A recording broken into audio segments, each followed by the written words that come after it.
You're working longer hours, making more money, accumulating more stuff, and yet, when you lay your head on the pillow at night, you feel like something's missing. You don't talk about it, but I know. I've been there. I am Solomon, the man who had everything you dream of having. Gold that wouldn't fit in the vaults, palaces that took kings' breath away, power that moved entire nations. But today I need to tell you a truth that cost me a lifetime to learn. I regret almost everything. Want to know why? Because I discovered there's a brutal difference between having money and being truly rich. I had mountains of gold, but lived with an empty soul. I had servants, but was enslaved by my own desires. I had power, but no peace. And maybe you're on the same path I walked, chasing numbers in your bank account, dreaming of the day when you'll have enough to finally rest. But I need to warn you, that day never comes. I got there, and still couldn't rest.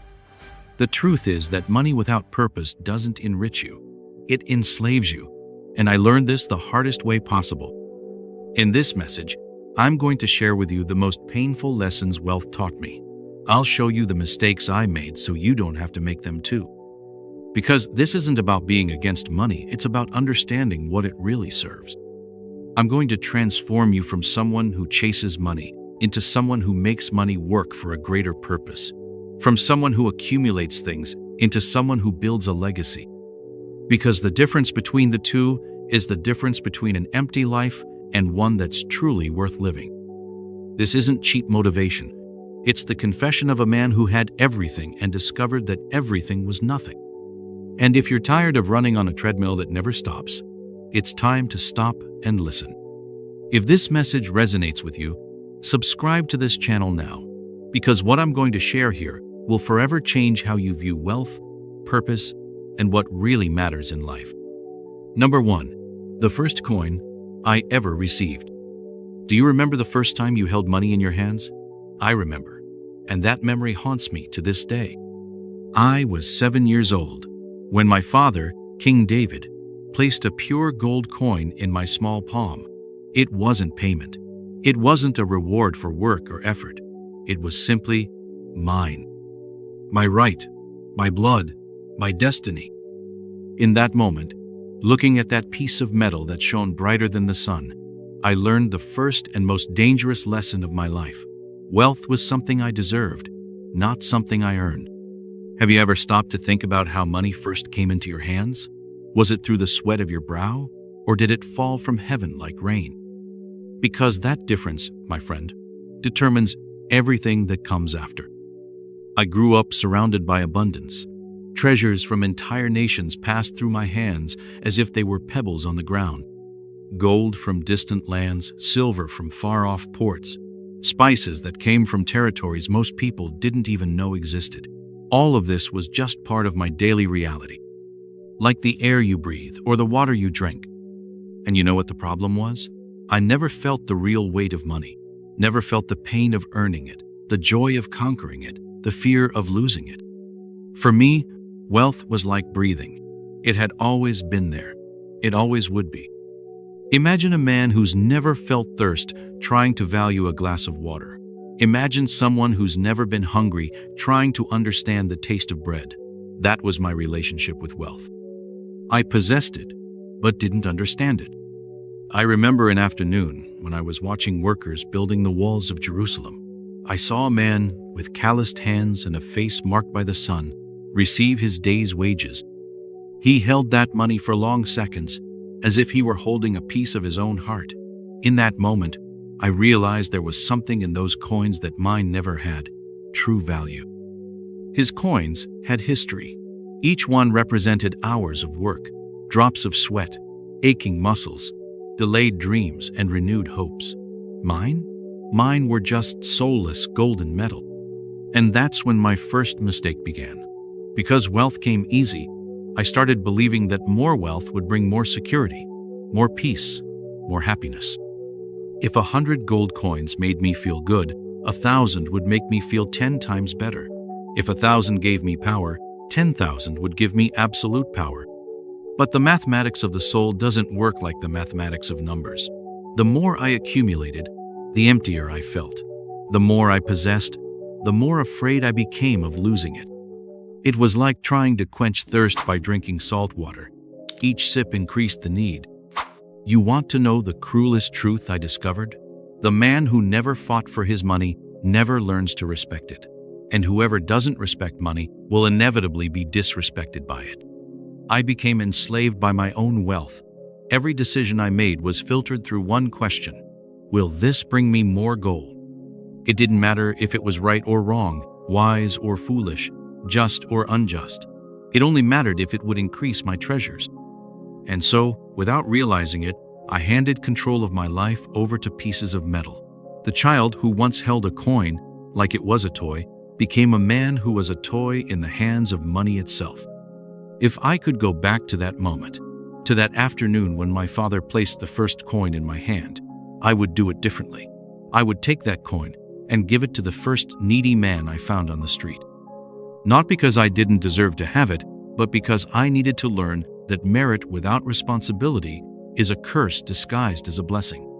Because, you see, it's not money that corrupts man, it's the man who hasn't learned the value of money who lets himself be corrupted by it. And my first mistake was confusing possession with conquest, inheritance with victory, right with purpose. The first coin you receive defines how all the others will come. If it comes easy, you'll expect it to always be easy. If it comes with struggle, you'll respect each one that comes after. And respect, my friend, is the difference between owning your money or being owned by it. Number 2, money buys almost everything. Almost. There's a lie the world tells you every day, and you probably believe it without questioning, that money can't buy happiness. Let me tell you the truth. I learned living as the richest man in history. Money buys almost everything. Almost. I bought entire cities. With enough gold, I got mighty kings to bow before my throne. I bought allies when I needed support, silence when I needed peace, and even the reverence of peoples who once saw me as an enemy. Money opened doors that force could never break down. You think I'm exaggerating? Then let me show you what I accomplished with my wealth. I built the most magnificent temple the world had ever seen. Every wall covered in pure gold, every column carved by artisans brought from the four corners of the earth. I brought cedars from Lebanon, precious stones from Ethiopia, craftsmen from distant lands. Money transformed an impossible dream into a reality that took the breath away from all who beheld it. I bought knowledge. Wise men from all nations came to my palace not out of love for wisdom, but because I paid better than any other king. With gold, I assembled the greatest library in the ancient world. Rare scrolls, secrets of distant civilizations, construction techniques that were guarded like family treasures. I bought experiences that other men couldn't even dream of having. Feasts that lasted weeks with the finest wines in the world. Food prepared by chefs who traveled months to reach me. Perfumes from lands that most people didn't even know existed. Music played by virtuosos I brought from the most refined courts of the era. And yes, I bought pleasures. 1,000 women passed through my life, each more beautiful than the last, each chosen from among thousands. Princesses, dancers, poets, warriors. Any type of companionship a man could desire, I had at my fingertips. I bought power over life and death. With enough wealth, I could save whoever I wanted to save and condemn whoever I wanted to condemn. Judges changed their sentences. Soldiers switched sides. And even priests adapted their prophecies when the price was right. I bought time. While other men spent their days working to survive, I had armies of servants who took care of every aspect of my life. I never had to cook a meal, wash clothes, or sweep a floor. My time was completely my own, to use as I saw fit. I bought security, walls that were both works of art and fortresses, guards who swore their lives to protect mine, food tested by tasters before it reached my table, personal physicians who cared only for my health. I lived in a golden bubble where danger could hardly reach me. Are you starting to see the pattern here? Money really does buy almost everything. Almost everything indeed. But you know what the problem is with almost everything? It's that the only things it can't buy are exactly the ones that matter most. No matter how hard I tried, I could never buy a peaceful night's sleep. I would lie in the softest bed in the world, covered by the finest sheets, in a room perfumed by the best essences, and still spend hours staring at the ceiling. My mind wouldn't rest. Thoughts spun like whirlwinds, always returning to the same questions. What now? What more? When will it be enough? I could never buy genuine respect from people. Yes, they bowed, smiled, praised, agreed with everything I said, but I knew that behind those smiles, there was fear, envy, or self-interest. No one loved me for who I was, only for what I could give. I could never buy a true friend. Whenever I needed someone to talk to about my fears, my doubts, my deepest dreams, I found myself alone, because everyone around me saw the king first, then the man. And the man inside me died a little more each day from loneliness. I could never buy purpose. No matter how much I built, accumulated, conquered, I always woke up with the same feeling of emptiness. As if all that wealth was just an elaborate distraction to avoid facing the question that really mattered: what's all this for? And I could never, ever buy inner peace. That feeling that you're in the right place, doing the right thing, being the right person. That peace I see in the face of the peasant who sleeps on straw, in the smile of the mother who rocks her child, in the eyes of the craftsman who finishes a job well done. That peace that doesn't depend on external circumstances, but springs from an inner harmony that no coin can purchase. You know what's most ironic? The more I used money to try to buy these things it couldn't buy, the further they got from me. It was like trying to hold sand with wet hands. The harder I squeezed, the more slipped through my fingers. There's a brutal difference between satisfaction and contentment.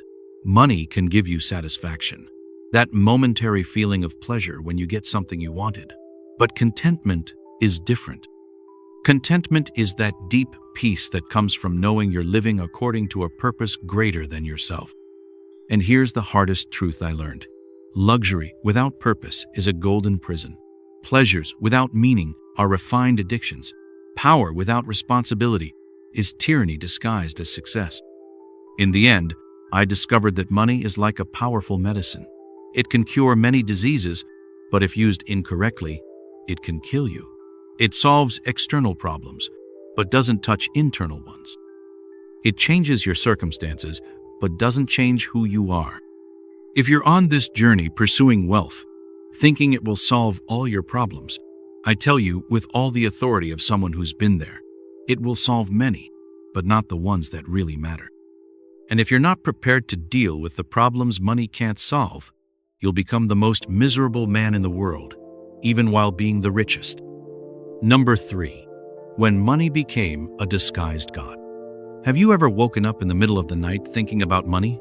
Ever made decisions you knew were wrong, but would make your bank account grow? If so, then you need to hear what I have to tell you.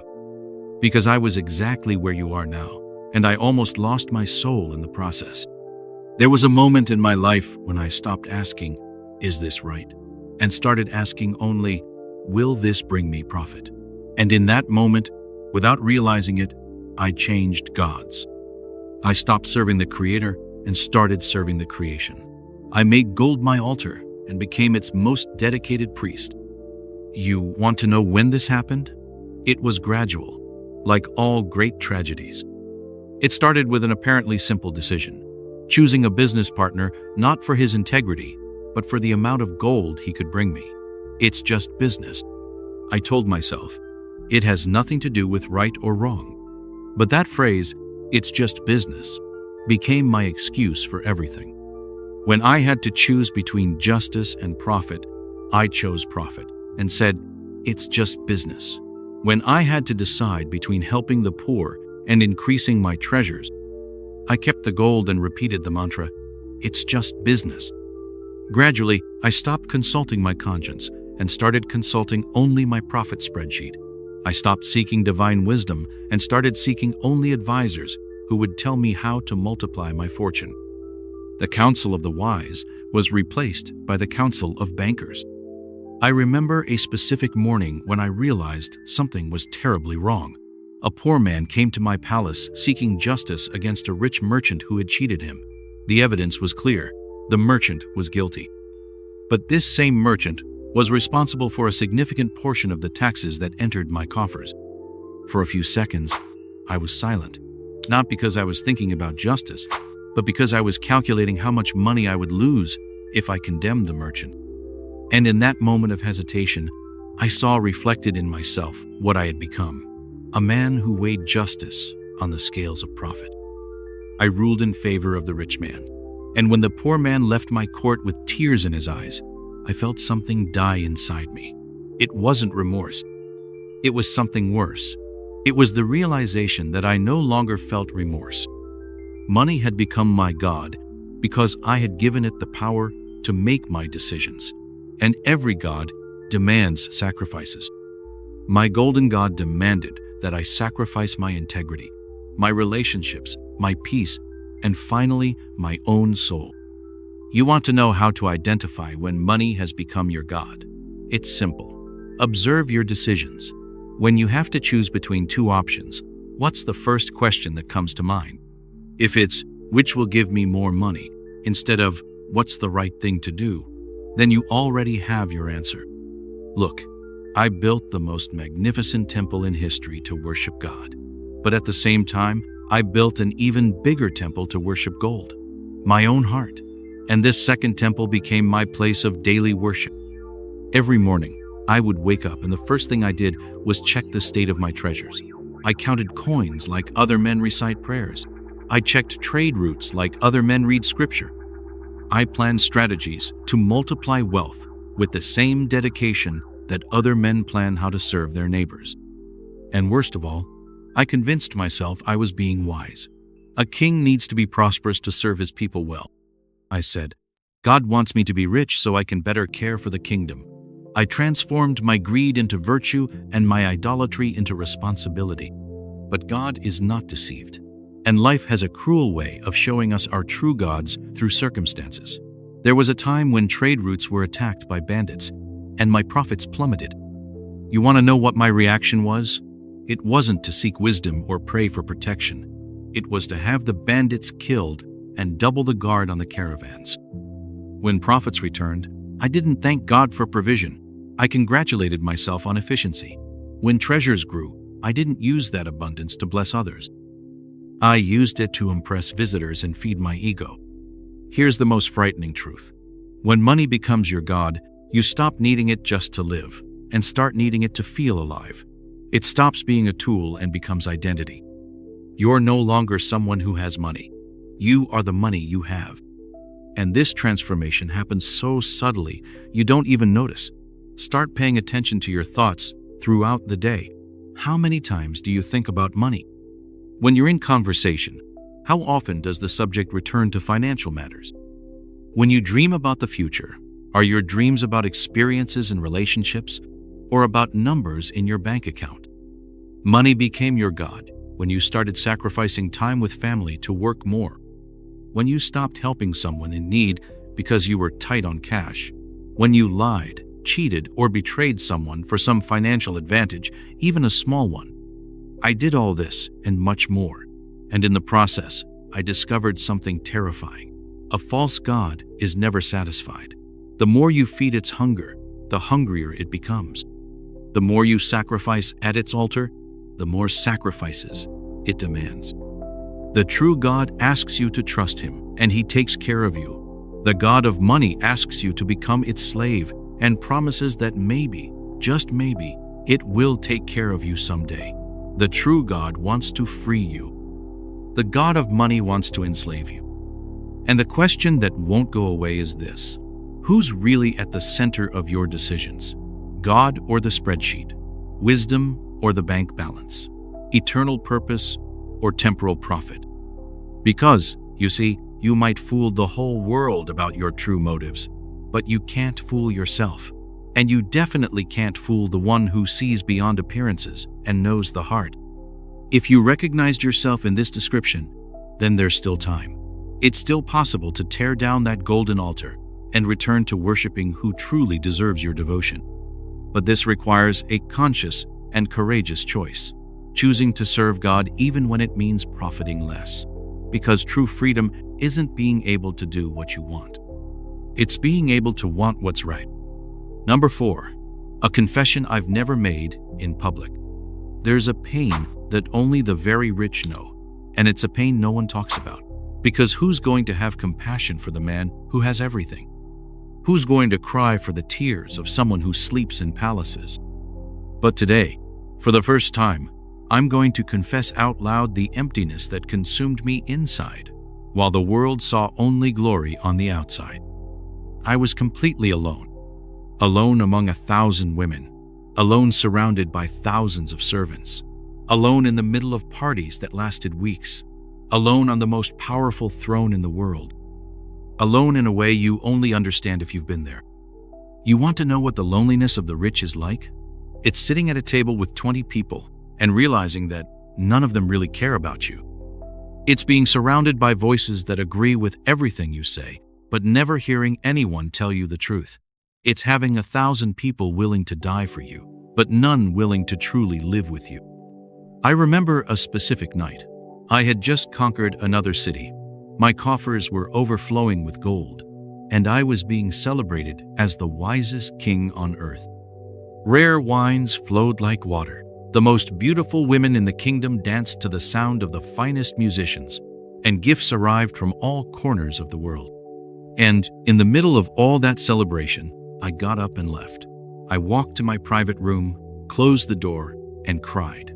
I cried like a lost child, because I realized that no one at that party was there for me. They were there for what I represented, for what I could give, for the status my presence gave them. If I had lost everything at that moment, if I had woken up the next day as a common man, how many of those people would still be by my side?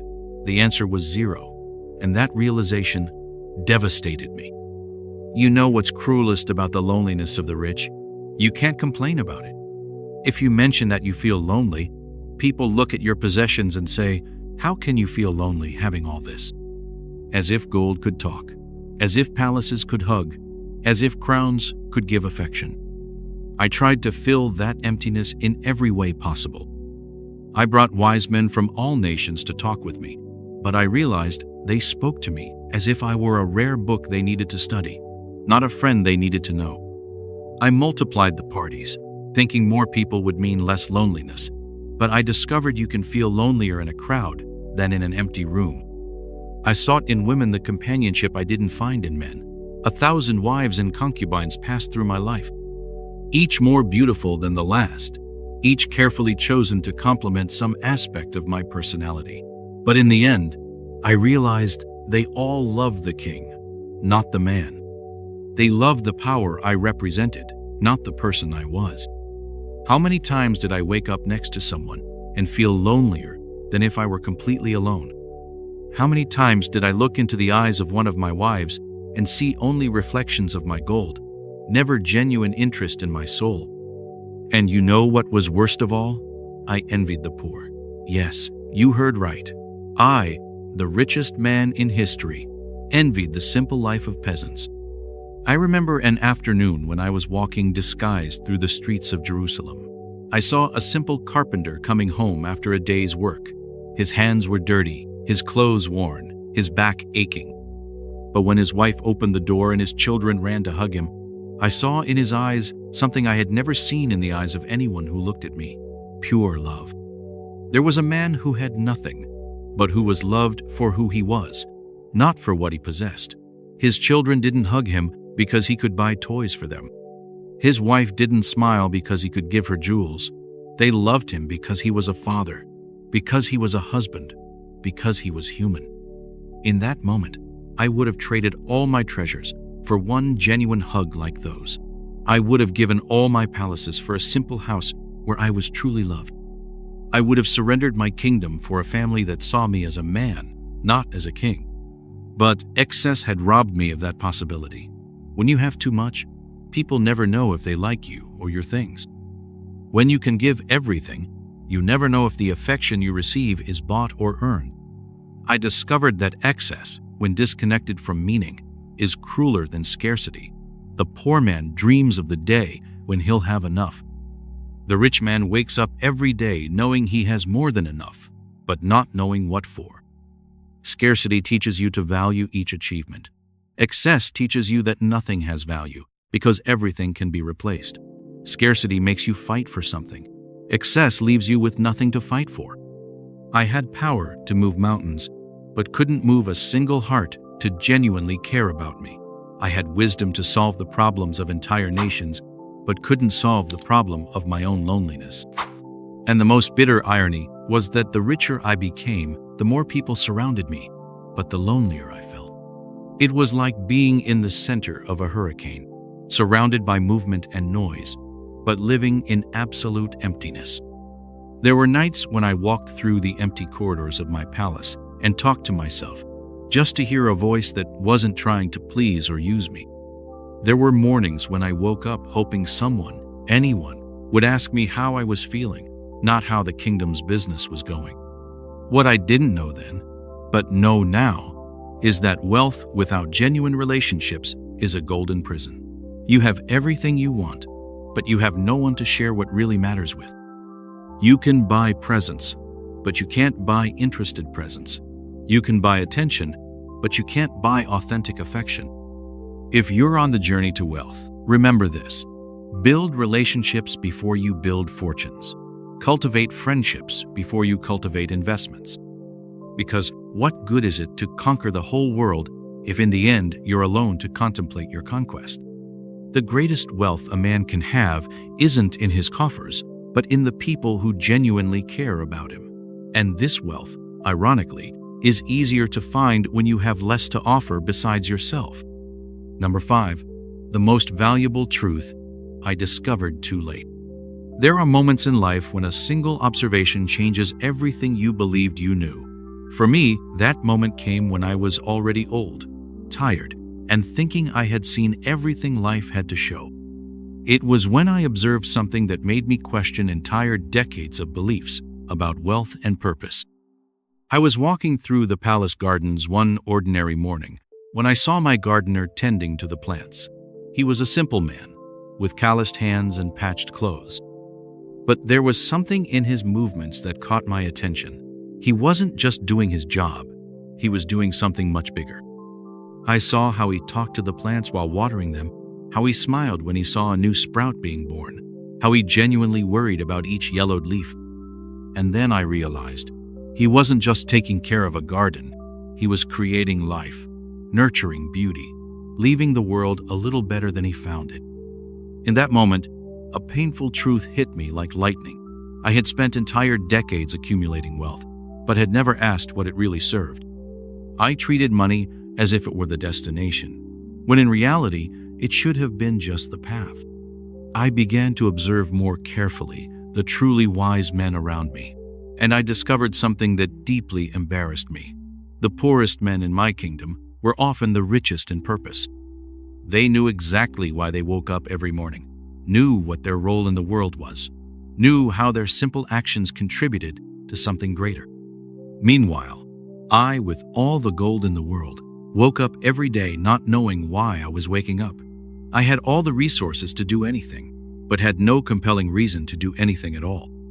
That's when I understood the most important metaphor of my life. Money is like the wind. You can't hold the wind, but you can use its force to move your boat in the right direction. The problem is that I had spent my life trying to capture wind in jars, instead of using it to sail toward a destination worth reaching. I remember a conversation I had with an elderly merchant who regularly visited my palace. He wasn't especially rich, but there was something about him that intrigued me. One day, I asked what the secret of his inner peace was. His answer left me thinking for weeks. He told me, "Your Majesty, I've learned that money that doesn't bless others rusts the soul of whoever keeps it. Every coin I earn has to have a purpose that goes beyond myself. Otherwise, it becomes a burden, not a blessing." Those words haunted me. I began to look at my treasures in a completely different way. How much of my gold was sitting idle, serving only to feed my ego? How much of my wealth was contributing to something greater than my own vanity? And that's when I discovered the most valuable truth of my life.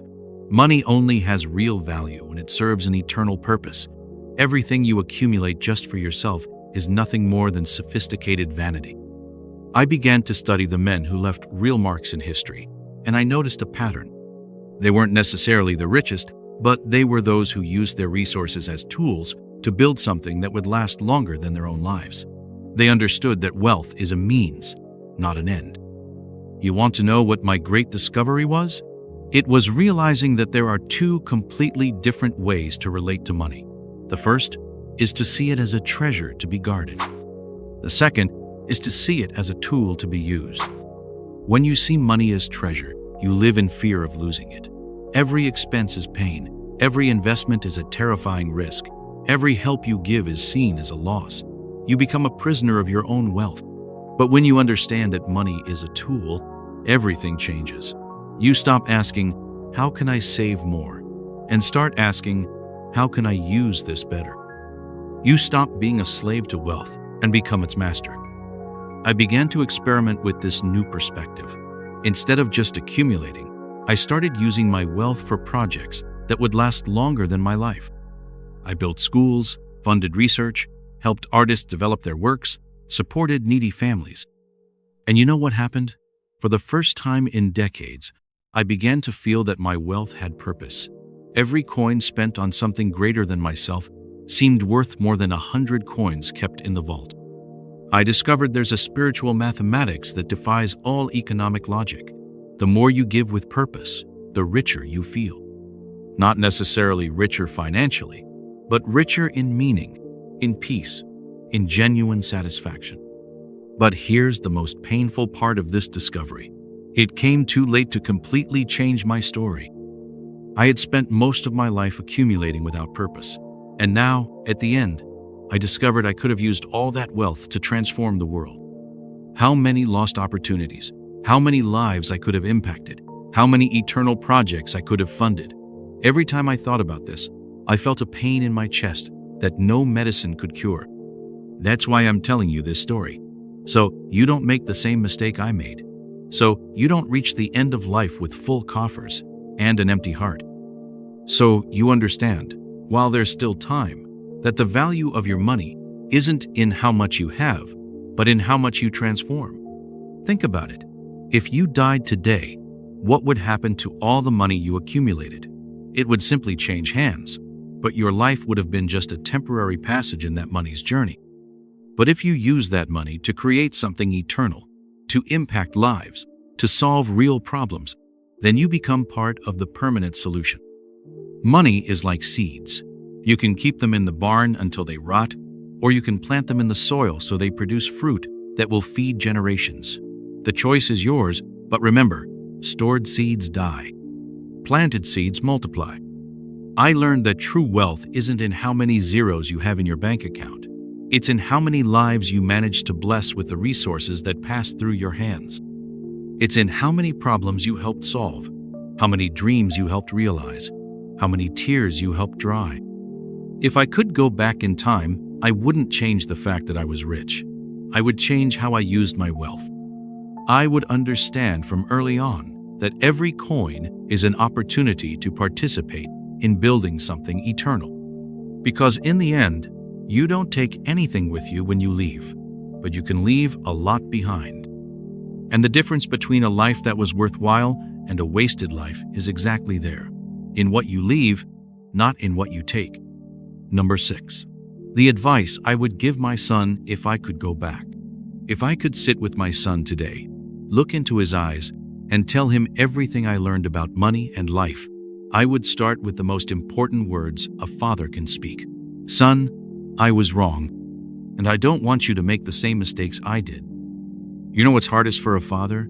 Admitting that the path he followed wasn't the best path, that all the success the world sees hides failures that only family knows, that all the wealth he accumulated didn't compensate for the opportunities to be a better father that he lost.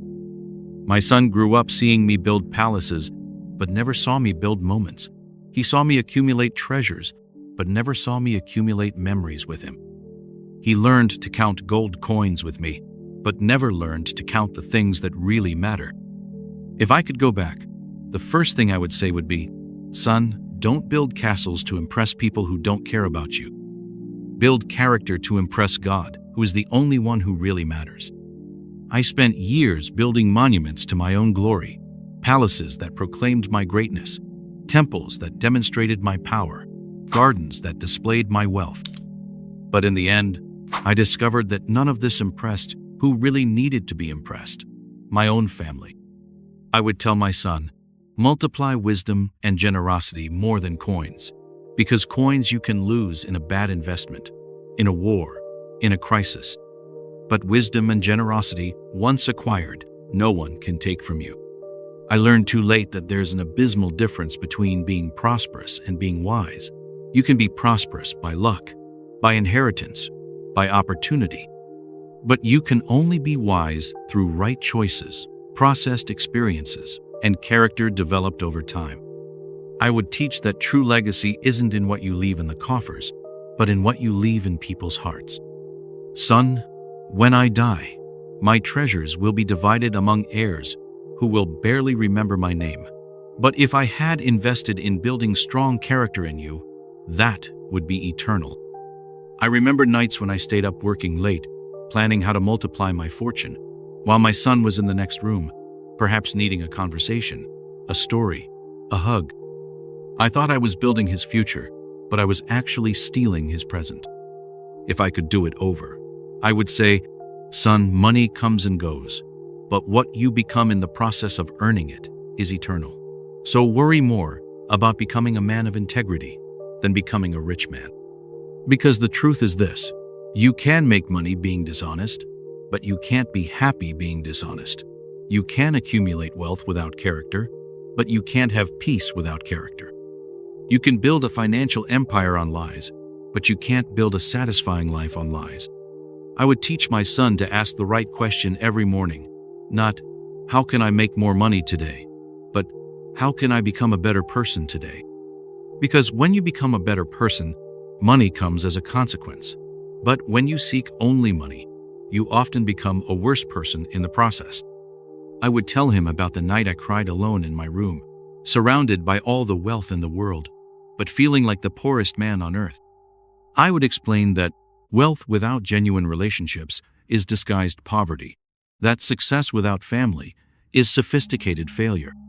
Son, learn to ask why before asking how much. Why do you want that amount? Why are you making that investment? Why are you choosing that path? Because when you have a strong why, the how becomes clearer. I made many decisions based only on how much money this would give me, how much power this would bring me, how much status this would guarantee me. But I never asked, why does this matter? How does this bring me closer to the person God wants me to be? What's the eternal purpose behind this choice? I would teach that generosity isn't something you do when you have a lot of money. It's something you practice to learn to have the right attitude toward money. Be generous when you have little, so you know how to be generous when you have much. Because look, generosity when you're poor is sacrifice, but generosity when you're rich can just be carelessness. The man who learns to give when he has little develops a generous heart. The man who only gives when he has much may just be giving leftovers, not sacrifice. I would say, son, measure your success not by the size of your bank account, but by the size of your impact, not by the castles you build, but by the lives you touch, not by the gold you accumulate, but by the wisdom you share. I would tell him about the happiest men I knew in my life. They weren't the richest, but they were those who had found their purpose. Men who woke up every day knowing exactly why they were alive, exactly how their actions contributed to something greater than themselves. I would teach that work isn't a curse, it's a blessing. Son, learn to work not just to make money, but to develop character. Every day of honest work is an opportunity to become more disciplined, more responsible, more trustworthy. I grew up thinking work was for common people, that kings should just enjoy the fruits of others' labor. But I learned that when you don't work for what you have, you never learn to value it. And when you don't value what you have, you inevitably lose the ability to be grateful. Son, build relationships before you build fortunes. Cultivate friendships before you cultivate investments.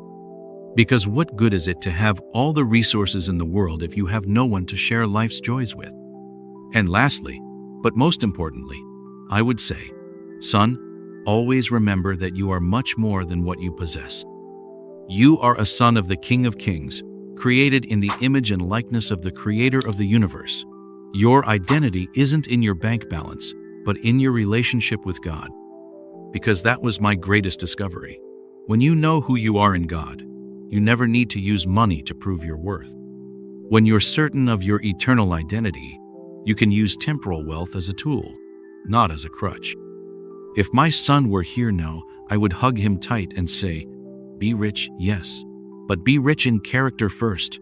Be prosperous, yes, but be prosperous in purpose first. Because wealth without character is a curse, and prosperity without purpose is vanity. Number 7. The last breath of a rich king. There's a moment in every man's life when he finally understands that all his achievements are temporary. For some, this understanding comes early and changes everything. For others, like me, it comes too late. I'm talking about the moment when you realize you're dying, and nothing you've accumulated can stop it. When I felt death approaching, my first reaction was to try to buy it off. I brought the best doctors from all nations, offered fortunes for miraculous potions, promised entire temples to foreign gods if they would give me more time. But death doesn't negotiate. It doesn't accept bribes. It's not impressed by titles or treasures. There I was, the richest man in history, discovering there was something my money couldn't buy: more life. And in that moment of desperation, a brutal truth hit me. I had spent my entire life accumulating things I couldn't take with me. In my final days, I had all my treasures brought to my room. I wanted to see them one last time. Gold from distant lands, silver from far-off ports, precious stones that came from territories most people didn't even know existed. Thousands of coins stacked up, jewels that shone like stars, artifacts that would be worth entire kingdoms. And you know what I felt looking at all of that? Nothing. Absolutely nothing. It was like looking at colored stones by a stream. Beautiful, but completely useless for someone who's drowning. I realized I had spent decades building a mountain of wealth that would become irrelevant the moment I departed. Every coin I had so protected would be transferred to other hands. Every treasure I had so valued would be redistributed among heirs who wouldn't even remember the effort it cost to accumulate them. But you know what really haunted me? It wasn't the idea of leaving my wealth behind. It was realizing that I wasn't sure what I was taking with me.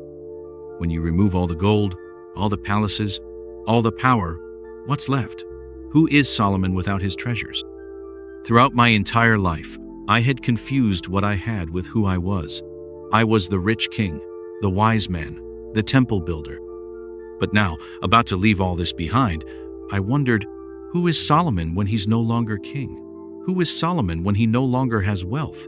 Who is Solomon when he no longer has power? And the answer terrified me. I didn't know. I had spent so much time building an identity based on external things that I had never developed an identity based on who I really was inside. I remember calling my scribe to dictate my final thoughts, and the first thing that came out of my mouth was, "Vanity of vanities. All is vanity." Because that's what I discovered in my final moments, that everything I had considered important was, in reality, empty. But then something changed. In the final moments, I began to remember the only things that really mattered. I didn't remember the luxurious banquets, but the time I shared my bread with a beggar on the street. I didn't remember the military conquests, but the time I helped a widow resolve a just dispute. I began to realize that the only memories that brought me peace were those in which I had used my wealth and position to improve other people's lives. The moments when I had chosen to be generous instead of greedy. The decisions when I had chosen justice instead of profit. And then I understood, what really matters isn't what you take from life, but what you leave in life. It's not the treasures you accumulate in vaults, but the marks you leave on hearts. It's not the gold you amass, but the wisdom you pass on. I realized that the only true treasures I possessed were the lives I had impacted positively. The people who became better because they crossed my path. The young people who learned wisdom through my counsel. The families who were blessed through my generosity. These were the only goods I could, in some way, take with me. Because when you transform a life, you become part of that life forever. When you teach wisdom, you plant seeds that will grow long after your departure. When you genuinely bless someone, you create an impact that echoes through eternity. In my final moments, I called some of the poorest men in the kingdom to my room. Not the rich, not the powerful, not the influential. I called those I had helped over the years. And you know what I saw in their eyes? Genuine gratitude, true love, sincere tears. They weren't crying for the loss of the richest king in history. They were crying for the loss of someone who had made a difference in their lives. And in that moment, I felt richer than at any other moment in my existence. I understood that there's a fundamental difference between success and significance. Success is what you achieve for yourself. Significance is what you achieve through yourself for others. Success is temporal. Significance is eternal. Throughout my entire life, I had pursued success. I accumulated more gold than any man before me. I built buildings that were wonders of the world. I established a kingdom that was envied by all nations. But in the end, I discovered that all this was just empty success. True significance was in the small choices I had made along the way, in the times when I chose to use my wealth to heal instead of hurt, in the decisions when I used my wisdom to teach instead of manipulate, in the moments when I used my power to protect instead of oppress. When I finally closed my eyes for the last time, I wasn't thinking about gold. I was thinking about faces. Faces of people whose lives were touched by mine. And I realized that these faces were my true treasure. These memories were my true wealth. If you're hearing me now, you're still alive. You still have time. Don't make the mistake I made. Don't wait until the final moments to discover what really matters. Don't build an entire life based on things you can't take with you. Use your wealth to create impact. Use your success to generate significance. Use your achievements to bless others. Because in the end, the question won't be, how much did you accumulate? But how much did you share? It won't be, what did you build for yourself? But what did you build through yourself for others? Death teaches us all the same lesson. We arrive naked and we leave naked. The only difference is in what we leave between arrival and departure. And that difference, my friend, is all that really matters. Number 8. Reflect.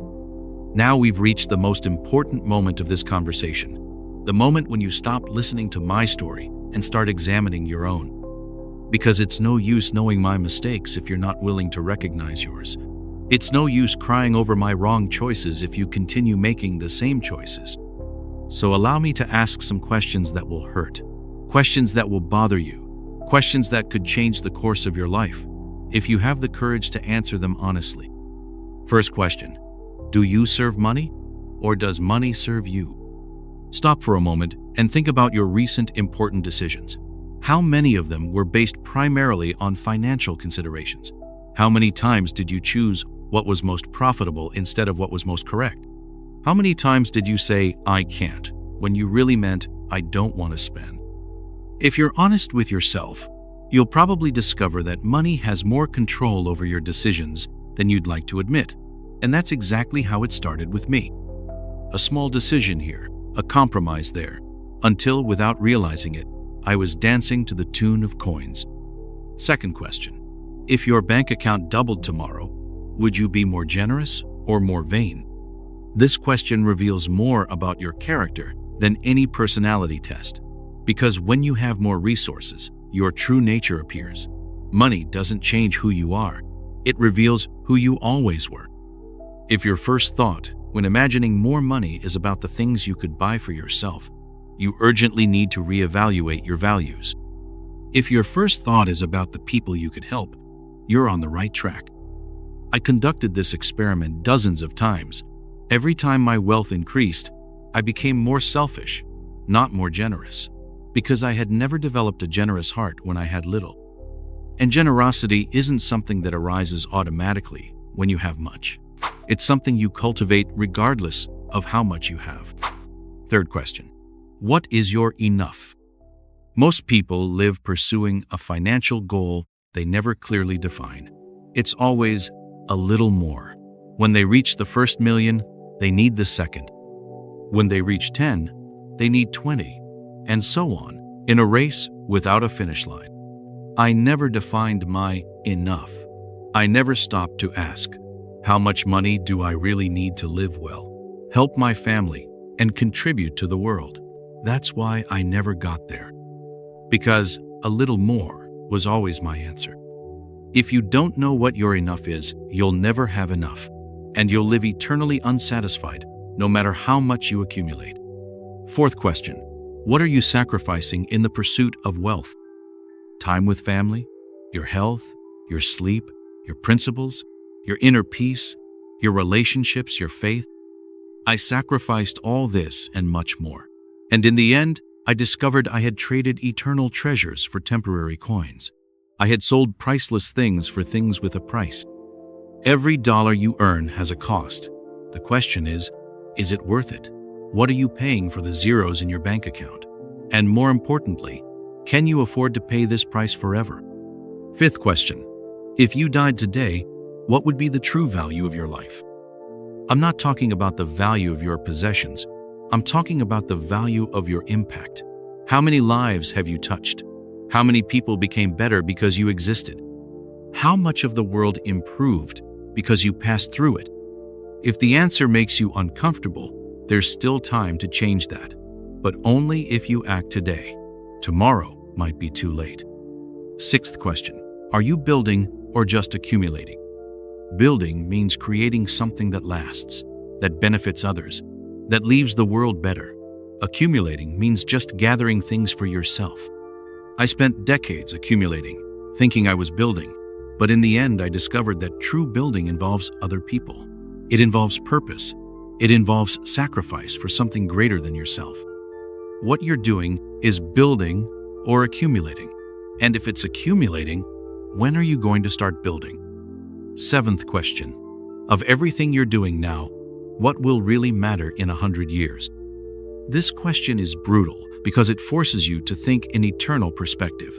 Most things we consider important today will be completely irrelevant in a few decades, but a few will have lasting impact. What are those things in your life? And why aren't you dedicating more time and resources to them? Eighth question. Are you using your wealth to draw closer to God or to distance yourself from Him? Money can be a blessing or a curse depending on how you use it. It can bring you closer to the Creator or distance you from Him. It can make you more humble or more proud. It can make you more dependent on God or more independent. For me, wealth became an idol that distanced me from God. I began to trust more in my gold than in my Creator, and that was the beginning of my spiritual downfall. And finally, the most important question of all. If you could talk to the version of yourself who will be dying 50 years from now, what would that older and wiser version say about the choices you're making today? This question haunts me every day, because I know exactly what today's Solomon would say to young Solomon. Don't make money your God. Don't sacrifice relationships for wealth. Don't confuse accumulation with building. Don't wait to have much to start giving. Don't let success blind you to significance. But I can't go back and change my choices. You can still change yours. The questions I asked aren't just questions. They're mirrors. They reflect who you really are and who you're becoming. And if you don't like what you see in the reflection, there's still time to change. But only if you stop accumulating excuses and start accumulating courage. Courage to live differently. Courage to choose significance instead of just success. Courage to use your wealth as a tool of transformation, not as an ego trophy. Life is too short to live serving money, and too long to live without purpose. The choice is yours. But remember, every choice has consequences, and some consequences last forever. There's a moment in every true conversation when words stop being just words and become seeds. And I feel we've reached that moment now. Everything I've shared with you wasn't just memories from an ancient king. They were seeds of wisdom that cost a lifetime to harvest. You don't need to make the same mistakes I made.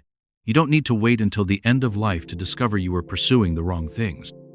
You don't need to feel the weight of regret that I carry every day, because now you know what I only discovered too late. I look at you and see the same thirst I had when young, the same ambition, the same determination, the same desire to conquer the world. And that's not bad. The problem was never wanting more. The problem was not knowing what for. Imagine a gardener who plants seeds without ever asking what kind of fruit they'll bear. He works tirelessly, waters every day, tends with dedication. But on harvest day, he discovers he planted thorns when he wanted roses. That's the difference between working with purpose and working just to work. If you're on this journey with me, if these words touch something inside you, then let them keep growing, because a conversation like this doesn't end when the sound stops. It continues echoing in your choices, in your decisions, in how you'll look at money from today forward. Subscribe here so we can continue walking together on this journey of discovery, because the deepest wisdom isn't learned in just one moment. It's built day after day, choice after choice, until you realize you've become a completely different person. Always remember, the money you earn is temporary, but the person you become in the process of earning it is eternal. And in the end, that's the only wealth that really matters. Because when everything else falls apart, who you chose to be will remain forever.